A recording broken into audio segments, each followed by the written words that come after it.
All right, we're back, and I've got more issues. You seem to like the last one I did of just weird comic books, so I thought I'll try these monthly until I run out of weird comic books. And then I went through all my stuff as I was done filming last time and putting everything back, and I was like, oh shit, a lot of stuff that I thought I put aside, I didn't put aside, so I have far less stuff than I thought I did because I sold everything off. So today we will do something a little bit more personal to me, and that is 2007 Arcana Studios, The Velvet Rope. Um, the reason that I picked this book is because, sorry, I'm a character in the book. I'm drawn in as the hapless sap who goes to the movies and gets swallowed up by the theater. And being in a comic book is probably, one of the coolest thing that's ever happened to me in my entire fucking life. Growing up, reading comics, loving comics, always dreaming about getting into comics, but how the fuck do you do that? You're some fucking asshole from New Jersey, and everything is made in California or New York,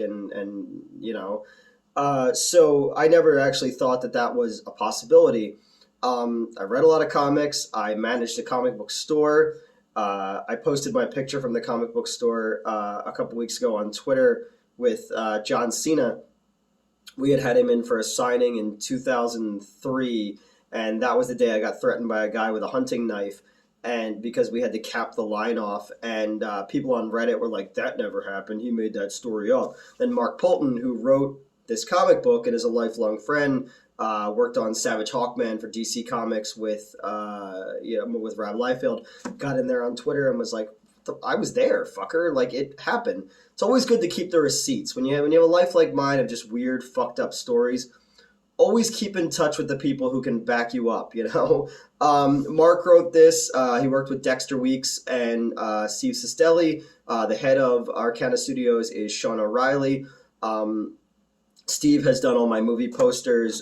He did like the Swamp Zombies 2 poster, And I'm obsessed with EC Comics and 70s, the larger format horror anthology comic books, anthology horror movies. I just love that idea of short stories.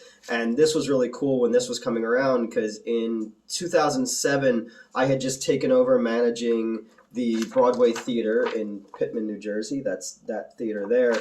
And Mark and Dex and Steve are all South Jersey guys, and they used to shop at Hall of Heroes, the store that I used to manage. And they're like, oh, we're going to be working on this anthology comic. Can we come up to your theater that you're now running and take some pictures? And I was like, fuck yeah, that'd be awesome. I had taken over that theater. This is where my haunted movie theater story was, so it kind of plays in well to this. And they came up and they took some pictures, and I'm in the background of a bunch of pictures. And then when the book came out, I didn't know that I was a character in it. And they had a signing at a store called Stormwatch Comics in Berlin, New Jersey. And I went there and I got it. And I'll put the picture up of me with my long fucking hair because I just got done with chemotherapy. So I let my hair grow really long. And I was running this cool old movie theater. And I just met Crystal. And, that's where she and I became friends. And things were going like good. And the next thing you know, you're in a fucking comic book. And I just remember like seeing myself, and then even they painted in the poster for Die Laughing, which was a zombie clown script that I wrote with Justin Silverman. Stuff like that and even like they used my name at the end of it. It was so fucking cool. And I just remember like this was like the thing in '07 that made me go like, oh, you can just go make art. You don't have to wait for people's permission. And that got me writing again, and got Justin and I talking about doing trying to do Die Laughing. And I went out to LA, and that's where my Gay Racula story happened, and that didn't pan out, but that led towards us making Underbelly, the YouTube show and stuff like that. So it really was started by this of just watching guys do something like this and going like, oh yeah, no, I want to make stuff too, And then when they did the graphic novel for this, Mark and I wrote the wraparound story, the Velvet character, because she's this like sexy usher, kind of Elvira type of character who turns out to be a ghoul at the end. She gets all Lon Chaney'd out there, and there's me. So we had written her backstory, and he and I worked on that, where it was like a 1950s spook show, and there's a botched robbery, and she gets caught up in the wiring that's going to whip the skeleton out over the crowd and scare them, and she gets hung, so she haunts the theater. So if you get the graphic novel, that's in there, so you can check that out, the little story I helped write. And then in 2010... because I've always been a champion of this fucking book. I talk about it every chance I get. I talk about anything Mark writes, Coney Waves, all that kind of stuff. Even things he's doing now is just super cool. Sean O'Reilly, the head of Arcana, came to me and was like, do you want to write the screenplay for the movie in 2010? And I had just moved back from the shore, and we were doing Underbelly, and I had turned in a draft really quickly. I think it was like a month. I wrote like 100 and some odd pages, and it was more of a straightforward horror haunted movie theater story, and it didn't quite work what they wanted. So from 2010 to 2015, I tried it in a bunch of different ways. Did like a horror comedy, did like an anthology. We shot a bunch of teaser trailers with different actresses.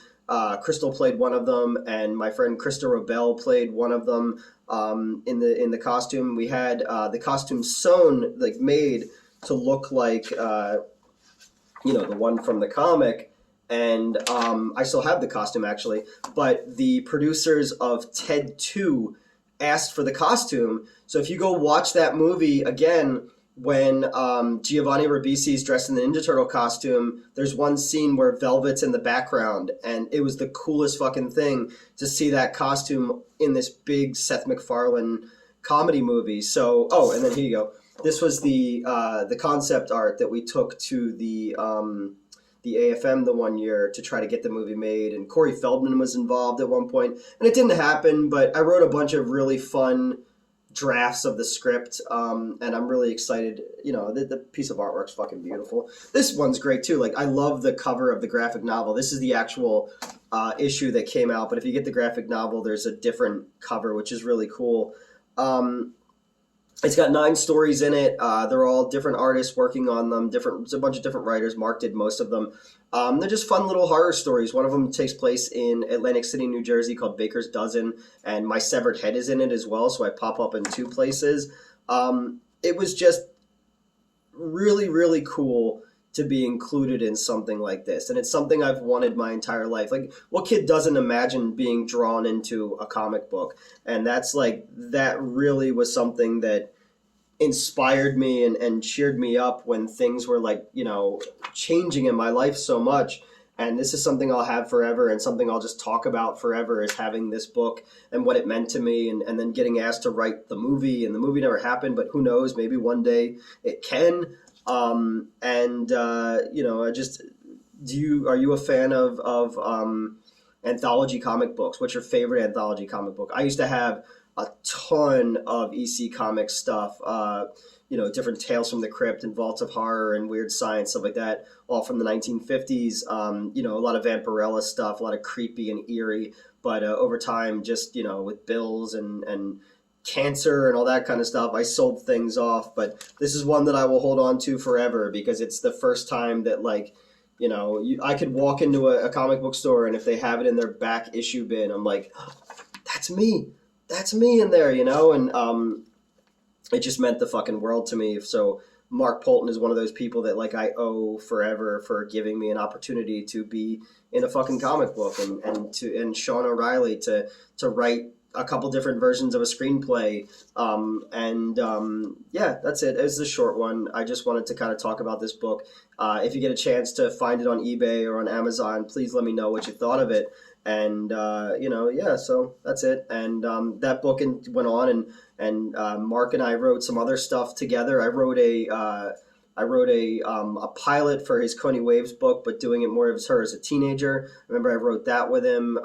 He and I had written a bunch of other stuff over the years, and some stuff got made, some stuff didn't. And then Steve Sestelli went on to work with me for years on my movie posters for Schlock and All stuff. So, a lot came from this book and my time running that comic book store too, that's it. I just wanted to kind of ramble a little bit about this kind of cool comic book that that I have in my collection. And if you get a chance to check it out, I really recommend you check it out. It's got a bunch of different cool artists working on it, and the monsters and girls and everything that I like about anything. And yeah, that's it. Velvet Rope, Arcana Comics. Check it out. NEWTS got issues.